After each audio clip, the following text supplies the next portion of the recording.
Hello Leo, Sun, Moon, Rising, and Venus signs. Kamusta kayo? Sana po'y nasa mabuti kayong kalagayan. Welcome back po sa Star Tarot at kung bago kayo rito, welcome din po kayo. Please subscribe, like, share my videos, and leave me a comment kung naka-resonate kayo. Thank you. So, first card ni Leo, we have Let It Go. Ayan. Kung ano man ito na kailangan mo nang i-release, i-release mo na. Okay? Kasi, whatever this is, no? This is something or someone na alam mo namang hindi na din ito makakabuti sa'yo, might as well release them, purge them. Kasi mag-occupy lang yan ng space, kukuha lang yan ng time sa'yo, pero wala naman itong magandang balik sa'yo. Hindi na to beneficial for you. Kung negative na ang effect nito sa'yo, huwag mo nang bigyan ng oras, panahon at atensyon yan at and space sa buhay mo. So it's time for you to let it go. So be careful what you wish for. Okay? Alam mo kung bakit? Kasi the universe is always listening. Diba? Maaari na kung ano yung masabi mo, diba? Mangyari agad. Kung ano yung i-wish mo, 'di ba? Ibigay agad sa So you never know, 'di ba? Kung anong pwedeng gawin ng divine. Kaya be careful with what you wish for. Be careful with what you say, 'di ba? So what else? Go more general. Okay? Go more general. Hindi kailangan daw dito na maging specific ka. Hindi kailangan na maging strict ka, no, sa kung ano yung kailangang gawin, anong kailangang i-perform, anong kailangang um, ilatag kumbaga sa table. So be more general for now. Kumbaga, as a start, no, let's go to the basics muna. Okay? So, tingnan natin kung ano pa ang ganap. And by the way, maraming salamat for subscribing. And if you haven't subscribed yet, subscribe na kayo. And also, maraming salamat din for not skipping the ads. Malaking bagay yan sa akin. And also, please click the join button sa baba ng video kung gusto ninyo na mag-join kayo sa membership. Okay? So, what else? We have claim your independence. Ayan, napakaganda. Kasi ibig sabihin nito na maaaring maglalakas ka na ng loob ngayon na maging independent na bahala ka na ngayon sa mga desisyon mo. Ikaw na ngayon yung magdedesisyon para sa sarili mo. Ikaw na ngayon yung masusunod kung ano yung gusto mo, yung mga ganon. At hindi ka na ngayon magdidepende na lang lagi, no, sa kung kanino man. So, ngayon, maaaring bibigyan mo na din ang sarili mo ng kapangyarihan na ikaw na yung mamili, no, ng kung ano man yung gusto mong path na tahakin, na hindi ka na kokontrolin ng kung sino man. So, we have set healthy boundaries. Ayan. So, maganda din yan kasi baka kayo ay masyado nang naaabuso. Okay? Lalo-lalo na kung ang mga taong ito na parang umaabuso sa iyo is mga mahal mo din sa buhay, mga taong mahalaga sa iyo, 'di ba? So, para din na ma-save ninyo yung relationship mo with them, mas magandang mag-set ka ng healthy boundaries para na hindi ka dumating sa puntong magkakagalit-galit kayo, magkakaaway kayo dahil sa pang-aabuso nila sa iyo. Kasi siyempre may hangganan lang din naman ang pasensya mo, may hangganan lang din naman kung hanggang kailan mo lang sila puwedeng i-tolerate, hindi ba? So, hindi naman 'yan magiging habang buhay, 'di ba? But tao lang tayo, minsan 'pag inabot tayo ng asar, ng inis, ng buwisit, 'di ba? So, pupuwedeng hindi mo makontrol yung damdamin mo at yun nga, baka magalit ka na lang, hindi ba? So, para hindi na umabot sa gano'n habang maaga, it's best for you to set healthy boundaries para malaman din ng mga taong ito na meron din naman limitasyon, 'di ba? May limitasyon ang lahat. Kaya para din na ano nila,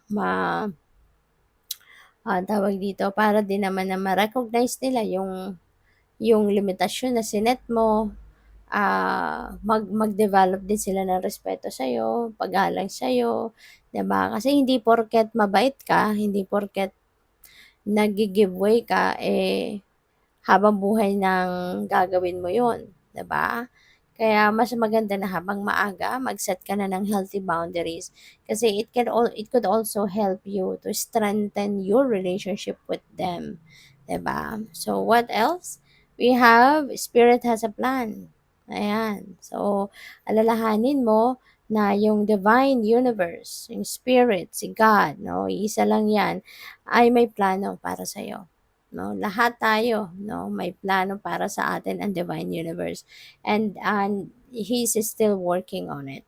Okay? Um, marami lalong-lalo na ikaw, marami pang mga bagay siguro ang pinapangarap mo, marami pang bagay or sitwasyon ang pinapangarap mo na ma-experience mo, makuha mo, magkaroon ka, 'di ba? At, 'wag kang mawalan ng pag-asa, 'no? Kung hanggang ngayon hindi mo pa 'yan nakakamit, kung hanggang ngayon hindi mo pa 'yan na-e-experience because always remember that everything happens in divine order and timing, 'di ba? But it doesn't necessarily mean na hindi mo pa nakakamit ang gusto mo, hindi mo pa nakukuha ang ine-expect mo, hindi na dadating 'yan, 'di ba? Kasi nga kumbaga naka-program na 'yan, nakaplano na 'yan, 'no? Merong plano ang divine universe para sa bawat isa sa atin at nakaplano ang lahat.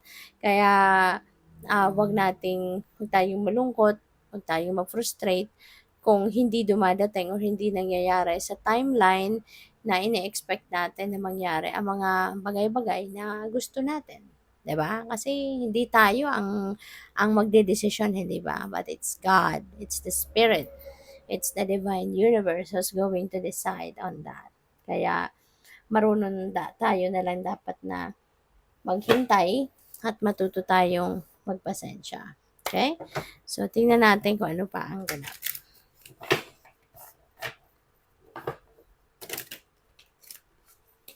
But yun nga, may plano. Okay? The universe has a plan for us and it's always better than our plan.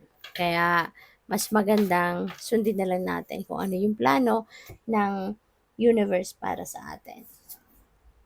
So, we have the page of fire. Ayan. So, pwede merong opportunity na dadating, may mababalitaan ka na oportunidad na kakatok sa'yo.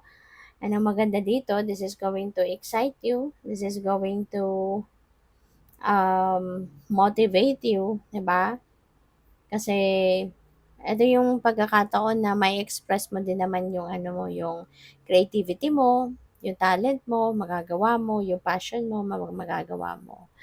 So what else? So we have Knight of Air. Ayan. So and you are going to be really highly motivated, no? Magiging determinado ka. Siguro kung ano man yung opportunity na to na dadating sa'yo, maring isa to sa mga pinapangarap mo. Baka isa to sa mga dream opportunity mo, no? Kaya magiging determinado, motivated, focused ka sa gagawin mo or sa pag-take action mo towards this opportunity. So, go for it. At may 10 of Earth tayo. So, this is really beautiful. Napakaganda nito, lalo na pagdating sa pamilya at pagdating sa pera. Kasi si 10 of Earth, abundance ito and prosperity. At ang pinag-uusapan dito, hindi lang putso-putsong amount of money. This is not small time, big time ito, big deal ito na po pwedeng dumating sa'yo.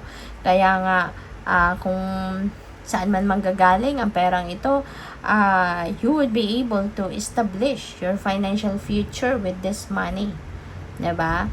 Magkakaroon ka dito ng pagkakataon na ma-secure mo din yung financial security and stability mo for the long term. So, talagang magiging prosperous and abundant ka. And you will be able to provide financially for yourself and for your family and your loved ones for the long term. So, good luck. Thank you for watching. Love and light. Namaste.